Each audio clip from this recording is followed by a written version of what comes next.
Bem-vindos à nossa análise aprofundada de hoje. Temos em mãos fontes sobre um evento que, nossa, prometia mudar o mundo medieval. A Terceira Cruzada. É só imaginar a mobilização, né? 3 dos maiores reis da Europa, Frederico Barbarossa, Filipe II da França e Ricardo Coração de Leão, da Inglaterra, juntando forças. Exato! O objetivo era muito claro: reconquistar Jerusalém, que tinha sido perdida para o sultão Saladino.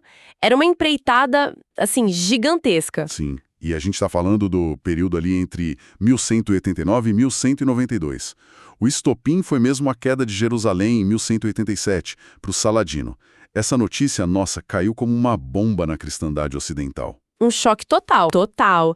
E aí o Papa Gregório VIII, bem rápido, convocou uma nova expedição militar, que é essa que a gente chama de Terceira Cruzada. A gente vai usar aqui uns trechos de A Terceira Cruzada, Falha e Legado dos Reis, para investigar os momentos-chave, sabe? As vitórias, os reveses também e as complexidades dessa campanha. Porque, né, apesar desses líderes incríveis, ela não atingiu a meta principal. É isso que a gente quer entender. O que realmente aconteceu na chamada Cruzada dos Reis. Exato. Bom, para entender a cruzada, acho que a gente precisa primeiro entender contra quem eles estavam lutando, né? Quem era esse Saladino? Como é que ele chegou a controlar Jerusalém? Figura central, sem dúvida nenhuma. O Saladino ele era originalmente um líder curdo que servia a Nur ad-Din e acabou se tornando sultão do Egito e da Síria. Ele conseguiu uma coisa notável depois do fracasso da Segunda Cruzada, que foi unificar aos poucos as forças muçulmanas ali na região. Ah, então ele não surgiu do nada. Ele construiu esse poder. Foi uma construção. Ele conquistou Damasco em 1174, depois Alepo em 1183, foi consolidando. E aí veio o Hatim. A Batalha de Hatim em 1187. Esse foi o ponto de virada, né? Uma vitória esmagadora para o Saladino. Esmagadora. Hatim foi um desastre para os exércitos cristãos dos Estados Cruzados. Depois dessa batalha, as defesas do que eles chamavam de Oriente Latino, que eram os territórios controlados pelos europeus ali no Levante, nossa, elas simplesmente desmoronaram. Foi rápido assim? Muito rápido. Saladino tomou cidades cruciais uma atrás da outra. Acre, Tiberíades, Cesareia, Nazaré, Jafa e, por fim, a própria Jerusalém. E essa tomada de Jerusalém pelo Saladino foi diferente daquela primeira conquista pelos cruzados, quase um século antes. Tinha essa fama de ter sido muito violenta, né? Tem um contraste bem notável, sim. A primeira cruzada, quando eles tomaram Jerusalém lá em 1099, terminou num massacre, assim, indiscriminado. Já o Saladino, em 1187, foi mais pragmático e talvez menos brutal para os padrões da época, claro. Como assim pragmático? Ele permitiu que os cristãos latinos mais ricos pagassem um resgate para poder ir embora. Outros foram vendidos como escravos, sim, mas olha que interessante, ele deixou os cristãos orientais, tipo os ortodoxos, que já moravam lá, ficassem. Ah, interessante essa distinção. Pois é. Mas mesmo assim, né, a perda de Jerusalém foi um golpe psicológico e estratégico imenso para os europeus. A cidade de Tiro, que era defendida pelo Conrado de Montferrat, virou praticamente o último grande ponto de resistência cristã. E é nesse cenário, então, de quase colapso, que o Papa Gregório VIII lança o chamado. E a resposta vem com força total. Frederico Barbarossa, o sacro imperador romano-germânico, já idoso, mas muito respeitado. Sim. Filipe II, rei da França, jovem e ambicioso. E Ricardo I, que logo ia virar rei da Inglaterra, mas já era famoso como o Coração de Leão. Exato. Cara, com esses 3 nomes juntos, a expectativa na Europa devia ser de vitória certa, né? Não tinha como dar errado. Barbarossa, né? Liderando um exército alemão gigante. Ele foi por terra. Sim, ele escolheu a rota terrestre. E essa rota, atravessando os Balcãs, a Anatólia, já começou com desafios. Na primavera de 1190, eles estavam na Trácia, que era território do Império Bizantino. E a relação com o imperador de lá, o Isaac II Ângelos, era tensa. Tensa como? Muita desconfiança dos dois lados. E os cruzados suspeitavam, e estavam certos, aliás, que o Isaac tinha algum tipo de acordo, um entendimento ali com o Saladino. A coisa ficou tão feia que os alemães chegaram a ocupar Adrianópolis por um tempo só para forçar a cooperação dos bizantinos. Nossa, mas a campanha do Barbarossa teve um fim completamente inesperado e trágico, né? Um dos momentos mais dramáticos e de maior impacto da cruzada inteira, eu diria. Em 10 de junho de 1190, ele estava cruzando o rio Salef, lá na Cilícia, hoje é a Turquia, e Frederico Barbarossa morreu. Morreu como? Os relatos variam um pouco. Alguns dizem que ele caiu do cavalo na água, que era muito gelada, e se afogou por causa do peso da armadura. Outros falam que ele teve um ataque cardíaco nadando. Mas assim, independente da causa exata, o efeito foi catastrófico para o exército dele. Imagino. Aqui a gente vê um ponto crucial dessas expedições medievais, né? A figura do líder era tudo. Absolutamente tudo. Perder um comandante experiente, carismático como o Barbarossa, isso desmoralizou completamente o exército alemão. E para piorar, ainda teve um surto de doença, provavelmente disenteria, que matou ainda mais gente. E qual foi o resultado disso? O resultado foi que uma parte enorme do exército alemão, talvez metade, simplesmente desistiu, começou a viagem de volta para casa. Só uma fração pequena, liderada pelo filho do Frederico, conseguiu chegar ao destino, que era Acre. E essa ausência da força total alemã, nossa, ia fazer muita falta mais tarde. Caramba! Enquanto os alemães passavam por essa tragédia toda, o Ricardo, da Inglaterra, preparava a expedição dele pelo mar. Uma abordagem bem diferente. Muito diferente.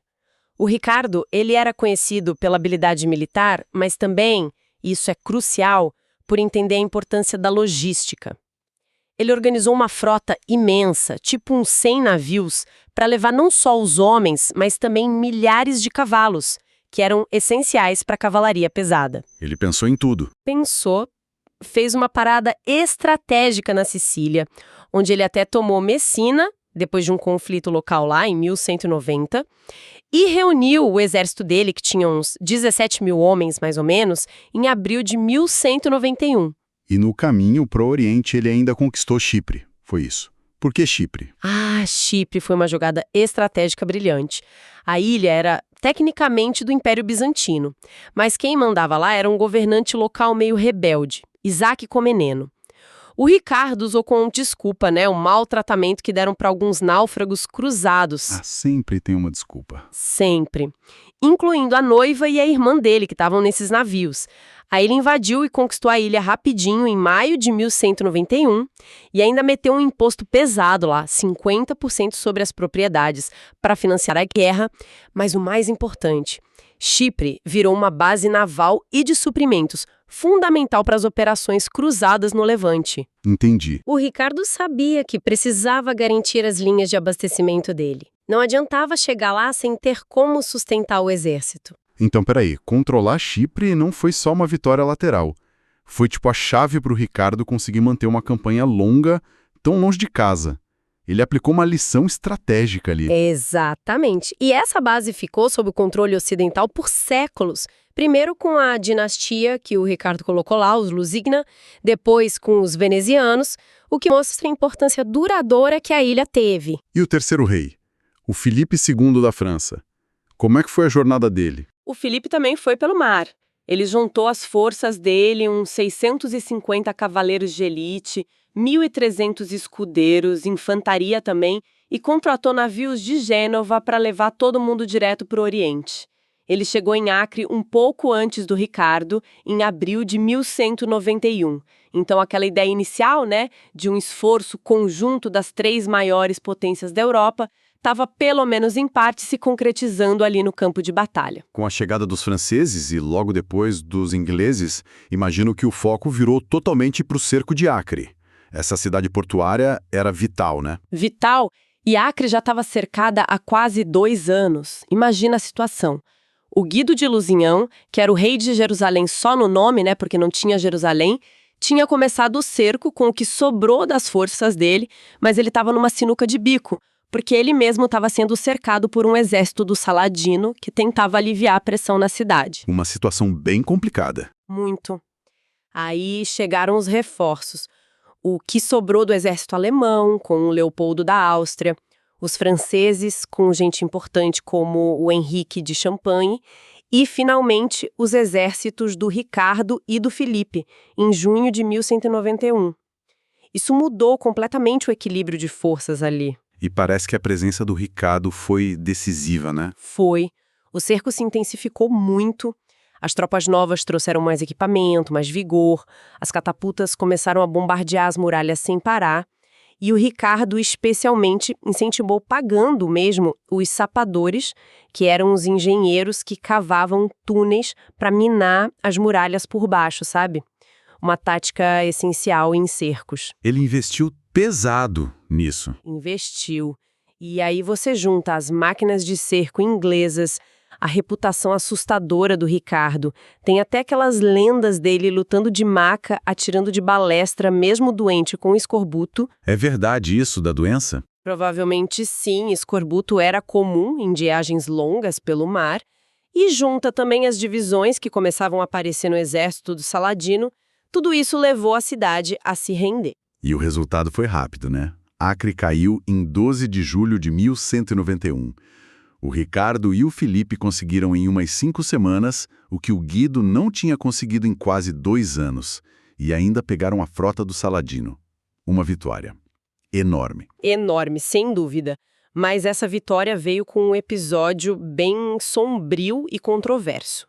Depois da rendição, tinha um acordo para trocar prisioneiros e o Saladino pagar um resgate. O prazo passou, os termos não foram cumpridos, a culpa pelo atraso é meio debatida até hoje, e aí o Ricardo ordenou a execução de uns 2.500 prisioneiros muçulmanos. Ali mesmo, na frente das muralhas de Acre. Nossa Senhora! Uma decisão brutal. Tinha alguma justificativa para isso? Quer dizer, do ponto de vista deles? Bom, do ponto de vista puramente militar, pragmático, o argumento do Ricardo seria: não posso alimentar essa gente toda e nem arriscar que eles voltem a lutar contra mim se escaparem ou forem libertados.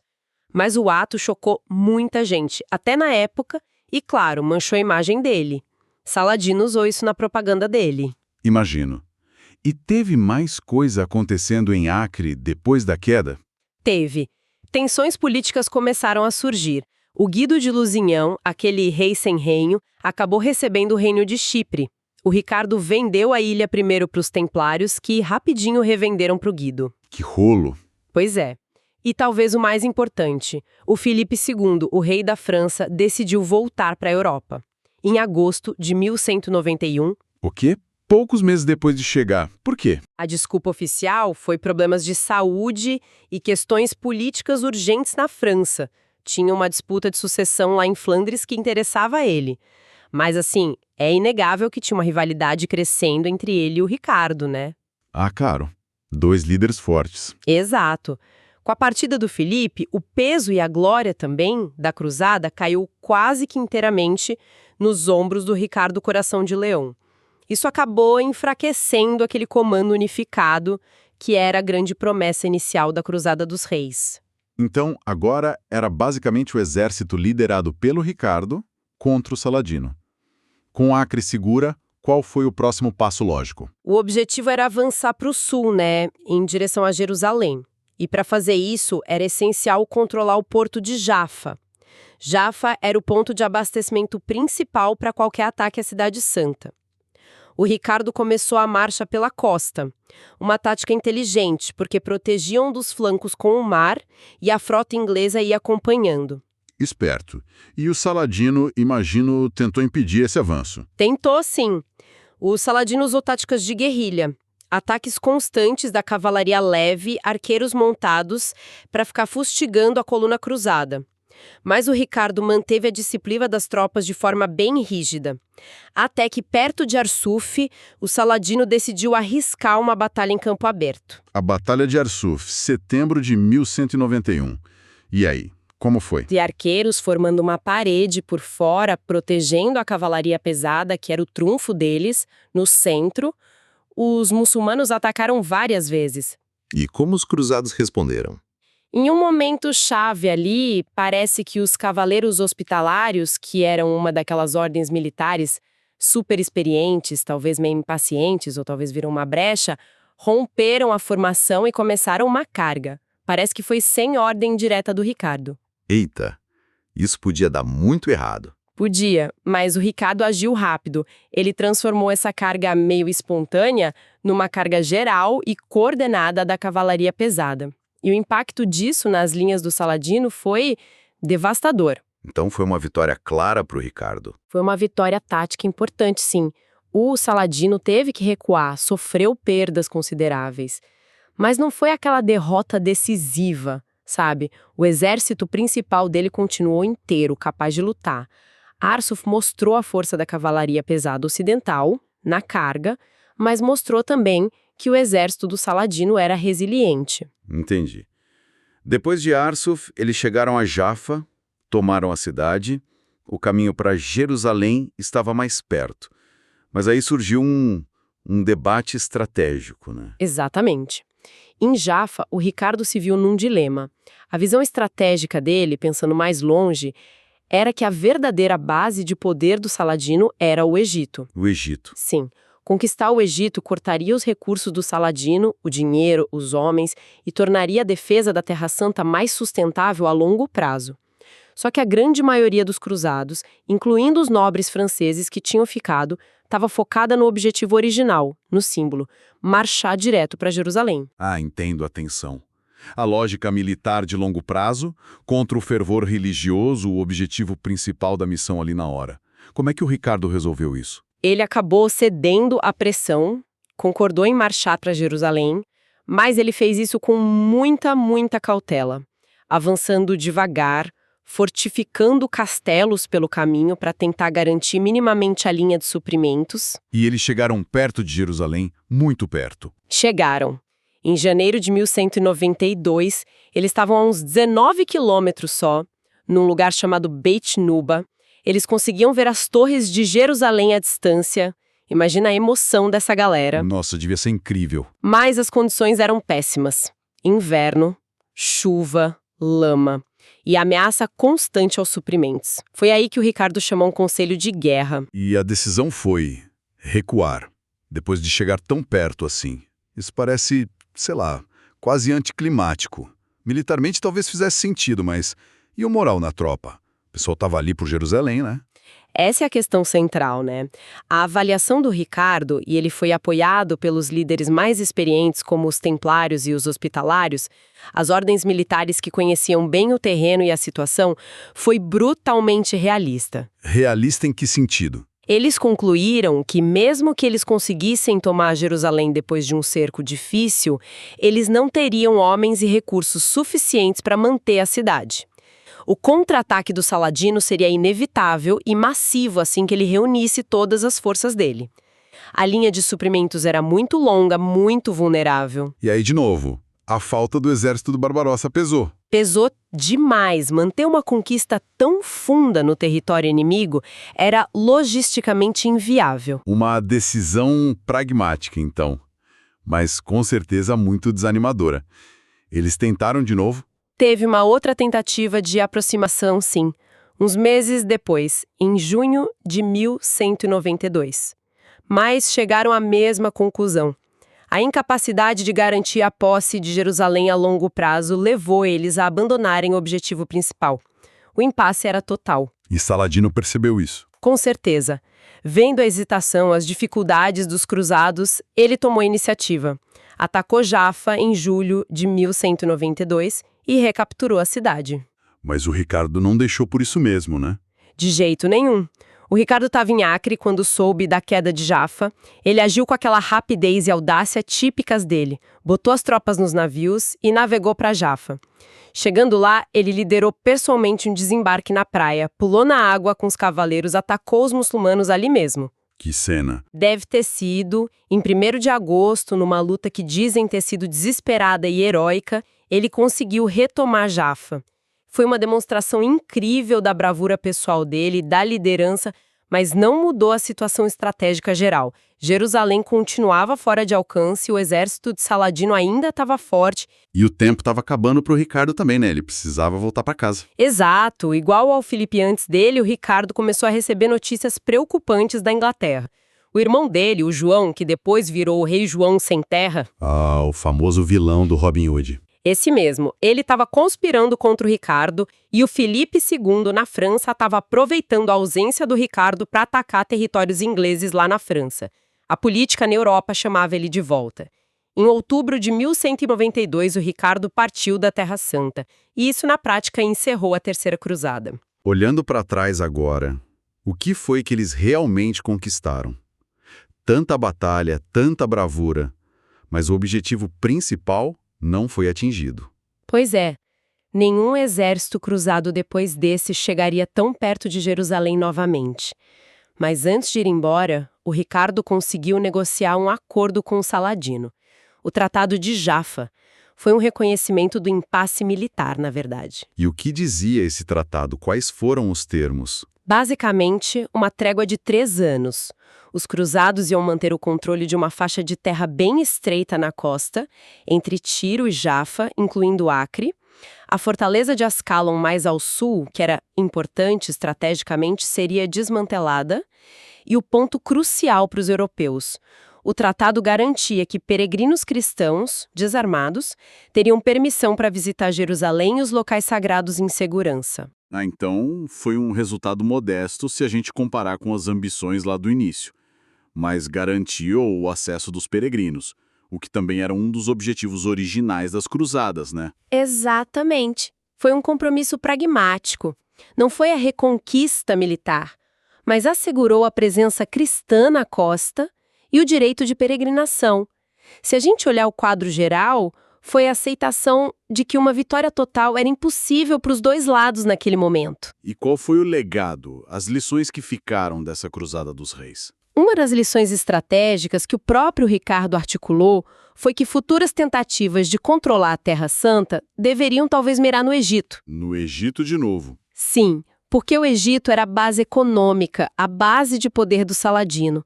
Cortar a fonte de recursos talvez fosse mais eficaz do que ficar atacando direto na Palestina. E essa ideia teve alguma consequência prática? Alguém ouviu o Ricardo? Ouviu. Influenciou diretamente o plano da Quarta Cruzada, que foi convocada poucos anos depois. O plano original era justamente atacar o Egito pelo mar, só que, ironicamente, essa cruzada acabou se desviando de um jeito desastroso e saqueou Constantinopla, a capital cristã bizantina, em 1204. Mas aí já é outra história bem complexa. Outra história, com certeza. Bom, recapitulando então. A Terceira Cruzada começou com um potencial gigantesco, né, juntando os reis da Europa. Teve vitórias militares importantes, a conquista estratégica de Chipre, a tomada difícil de Acre, a vitória tática em Arsuf. Sim, sucessos notáveis. Mas foi muito afetada pela morte do Barbarossa, lá no começo, e pela partida do Filipe II. O Ricardo Coração de Leão virou a figura central. Um guerreiro brilhante, sem dúvida, mas até ele teve que encarar a realidade dura da logística, da estratégia. Tomar Jerusalém talvez até desse, mas manter era inviável naquelas condições. Exatamente. E o fim foi um tratado negociado, um reconhecimento das limitações de ambos os lados. É uma campanha que resume bem a mistura de ambição, fé, capacidade militar, brutalidade também, e as dificuldades logísticas enormes que definiram as cruzadas, né? Mostrou tanto o poder quanto os limites desses exércitos medievais operando tão longe de casa. E fica então aquela pergunta para a gente pensar, né? Será que a Terceira Cruzada, mesmo com esse elenco de estrelas, estava fadada ao fracasso logístico desde o início? Por causa das distâncias da época? Ou foram os imprevistos, a morte do Barbarossa, a saída do Filipe, que realmente impediram a reconquista de Jerusalém? Boa pergunta. Como é que a história poderia ter sido diferente se aqueles 3 reis tivessem conseguido lutar juntos, unidos, até o fim contra o Saladino, diante das muralhas do Jerusalém? É uma pergunta que mostra bem a complexidade, né? as contingências que moldam esses grandes eventos históricos.